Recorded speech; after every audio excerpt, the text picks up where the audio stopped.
പശ്ചിമേഷ്യയുടെ ആകാശം യുദ്ധവിമാനങ്ങളുടെ ഇരമ്പലാലും മിസൈലുകളുടെ പ്രകാശത്താലും ചുവന്നു തുടുക്കുമ്പോൾ ലോകം ഉറ്റുനോക്കുന്നത് ഒരു വൻ ശക്തി പോരാട്ടത്തിനാണ്. എന്നാൽ പുകപടലങ്ങൾക്കിടയിൽ തെളിയുന്ന യാഥാർത്ഥ്യം മറ്റൊന്നാണ്. ഇത് ഇറാൻ എന്ന രാജ്യം ലോകരാഷ്ട്രീയത്തിൽ നേരിടുന്ന ഏറ്റവും വലിയ ഒറ്റപ്പെടലിൻ്റെ ചിത്രമാണ്. ഇസ്രയേൽ അമേരിക്കൻ സഖ്യത്തിൻ്റെ കനത്ത പ്രഹരമേറ്റ് ഇറാൻ്റെ പരമോന്നത നേതാവ് അയത്തുള്ള അലി ഖമേനി വിടവാങ്ങുമ്പോൾ ഇറാൻ്റെ പക്ഷത്തുനിന്ന് പൊരുതാൻ ആരുണ്ടാകും എന്ന ചോദ്യം അന്താരാഷ്ട്ര വേദികളിൽ പ്രസക്തമാകുന്നു. റഷ്യയുടെയും ചൈനയുടെയും പിന്തുണയെക്കുറിച്ച് വാചാലമാകാറുണ്ടെങ്കിലും യുദ്ധക്കളത്തിൽ ഇറാൻ ഒരു ഏകാന്ത പഥികൻ മാത്രമായി മാറുന്ന കാഴ്ചയാണ് ഇന്ന് ദൃശ്യമാകുന്നത്. വലിയ വെല്ലുവിളിയാണ് ഇന്ന് ഗൾഫ് മേഖലയിൽ അറബ് രാജ്യങ്ങൾ നേരിടുന്നത്. ഒരു വശത്ത് തങ്ങളുടെ സുരക്ഷയ്ക്കും സാമ്പത്തിക താൽപ്പര്യങ്ങൾക്കും വേണ്ടി അമേരിക്കയോട് ചേർന്ന് നിൽക്കേണ്ട സാഹചര്യം, മറുവശത്ത് മേഖലയിലെ വൈകാരികവും മതപരവുമായ താൽപ്പര്യങ്ങളെ എങ്ങനെ സംരക്ഷിക്കും എന്ന ആശങ്ക. ഗാസ വിഷയത്തിൽ അറബ് രാജ്യങ്ങൾ പുലർത്തിയ അസ്വാഭാവികമായ മൗനം ഇതിനൊരു ഉദാഹരണമാണ്. ഇറാന്റെ കാര്യത്തിലും ഈ മൗനം തുടരാനാണ് സാധ്യത. ഇറാന്റെ ഇപ്പോഴത്തെ കടുത്ത ആക്രമണങ്ങൾ ഒരുപക്ഷെ ഈ മൗനത്തെ തകർക്കാനും അറബ് രാജ്യങ്ങളെ പ്രകോപിപ്പിക്കാനുമുള്ള ബോധപൂർവമായ ശ്രമം കൂടിയാണ്. ഖത്തറും ഒമാനും മുൻപ് മധ്യസ്ഥ ശ്രമങ്ങൾക്ക് മുൻകൈ എടുത്തിരുന്നുവെങ്കിലും മാറുന്ന സാഹചര്യത്തിൽ അവരും യുദ്ധത്തിൻ്റെ നിഴലിലേക്ക് വലിച്ചിഴക്കപ്പെട്ടിരിക്കുകയാണ്. ഇത് സമാധാന ചർച്ചകളെ കൂടുതൽ സങ്കീർണമാക്കുന്നു. രണ്ടാമതും അധികാരമേറ്റ ശേഷം അമേരിക്കൻ പ്രസിഡന്റ് ഡൊണാൾഡ് ട്രംപ് 2025 മെയ്യിൽ നടത്തിയ ഗൾഫ് സന്ദർശനം പശ്ചിമേഷ്യൻ സമവാക്യങ്ങളെ പാടെ മാറ്റിമറിച്ചു. സൗദി അറേബ്യ, UAE, ഖത്തർ എന്നീ രാജ്യങ്ങളിൽ നിന്നായി ഏകദേശം 2 ലക്ഷം കോടി ഡോളറിന്റെ സാമ്പത്തിക പ്രതിബദ്ധതയാണ് ട്രംപ് നേടിയെടുത്തത്. ഭീമമായ ഈ തുകയുടെ വലിപ്പം മനസ്സിലാക്കാൻ ഇന്ത്യയുടെ GDP-യുമായി ഇതിനെ താരതമ്യം ചെയ്താൽ മാത്രം മതിയാകും.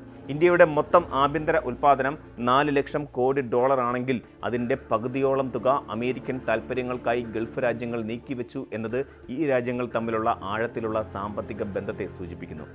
ഗാസയിൽ യുദ്ധം കൊടുമ്പിരി കൊണ്ടിരിക്കുമ്പോഴാണ് ഈ സാമ്പത്തിക ഉടമ്പടികൾ ഒപ്പിടുന്നത് എന്നത് പശ്ചിമേഷ്യയുടെ മുൻഗണനകൾ മാറിയിരിക്കുന്നു എന്നതിൻ്റെ വ്യക്തമായ തെളിവാണ്. രാഷ്ട്രീയത്തെക്കാൾ ഉപരി സാമ്പത്തിക സുരക്ഷിതത്വത്തിനാണ് ഗൾഫ് ഇന്ന് പ്രാധാന്യം നൽകുന്നത്. പഴയകാല കാര്യങ്ങൾ വെച്ച് ഇന്നത്തെ രാഷ്ട്രീയത്തെ വിലയിരുത്തുന്നത് വലിയ അബദ്ധമായിരിക്കും.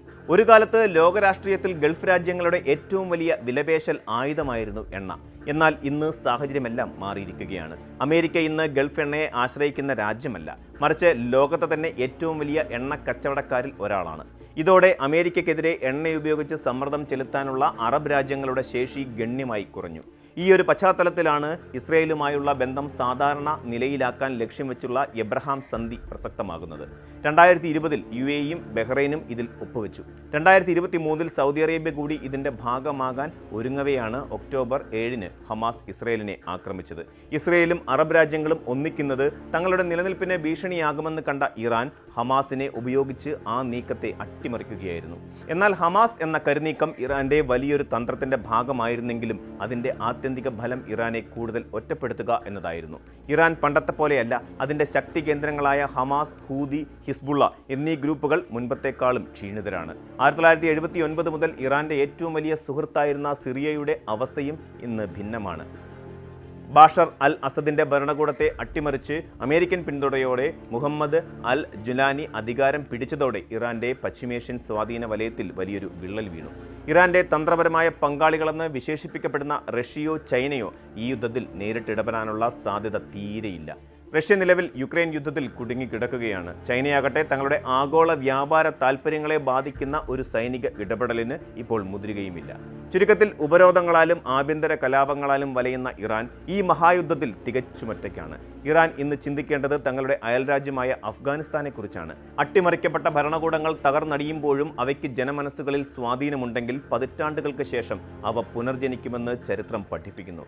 2001-ൽ അമേരിക്ക പുറത്താക്കിയ താലിബാൻ 20 വർഷത്തിന് ശേഷം 2021-ൽ തിരിച്ചു വന്നത് ലോകം കണ്ടതാണ്. അയത്തുള്ള ഖമേനിയുടെ മരണത്തിന് ശേഷം ഇറാൻ പ്രഖ്യാപിച്ച 40 ദിവസത്തെ ദുഃഖാചരണം അവസാനിക്കുമ്പോൾ രാജ്യം ഏത് ദിശയിലേക്ക് നീങ്ങുമെന്ന് പ്രവചിക്കുക അസാധ്യമാണ്. ഖമേനിയുടെ പിൻഗാമിയായി ആര് വരും എന്നതും ഇസ്രായേൽ ആക്രമണങ്ങളോട് ഇറാൻ സൈന്യം എങ്ങനെ പ്രതികരിക്കും എന്നതും നിർണായകമാണ്. ഇറാൻ ഇന്നൊരു വഴിത്തിരിവിലാണ്. വൈകാരികമായ മുദ്രാവാക്യങ്ങൾക്കും പ്രാദേശിക സ്വാധീനങ്ങൾക്കും അപ്പുറം മാറുന്ന ലോകക്രമത്തിൽ തങ്ങൾ എത്രത്തോളം ഒറ്റപ്പെട്ടിരിക്കുന്നു എന്ന് അവർ തിരിച്ചറിയേണ്ടതുണ്ട്. അറബ് രാജ്യങ്ങൾ സാമ്പത്തിക വളർച്ചയെ ലക്ഷ്യം വെച്ച് മുന്നേറുമ്പോൾ യുദ്ധത്തിൻ്റെ വഴി തിരഞ്ഞെടുക്കുന്നത് ഇറാന്റെ സർവനാശത്തിന് കാരണമായേക്കാം. അന്താരാഷ്ട്ര തലത്തിൽ തങ്ങളെ പിന്തുണയ്ക്കാൻ ആരുമില്ലെന്ന തിരിച്ചറിവ് ഇറാന്റെ നയതന്ത്രപരമായ നീക്കത്തിൽ മാറ്റം വരുത്തും വരുത്തുമോ എന്ന് വരും ദിവസങ്ങൾ വ്യക്തമാക്കും. പശ്ചിമേഷ്യയിലെ സമാധാനം എന്നത് കേവലം വെടിനിർത്തലല്ല, മറിച്ച് മാറിയ യാഥാർത്ഥ്യങ്ങളെ ഉൾക്കൊള്ളാനുള്ള രാജ്യങ്ങളുടെ സന്നദ്ധത കൂടിയാണ്. ഇറാൻ തങ്ങളുടെ ഏകാന്തമായ ഈ പോരാട്ടത്തിൽ നിന്ന് പിന്തിരിയുമോ അതോ സർവനാശത്തിലേക്ക് എടുത്തു ചാടുമോ എന്നതാണ് ലോകം ഉറ്റുനോക്കുന്ന ഏറ്റവും വലിയ ചോദ്യം. കൂടുതൽ വാർത്തകൾക്ക് news 18 Keralam YouTube channel subscribe ചെയ്യുക.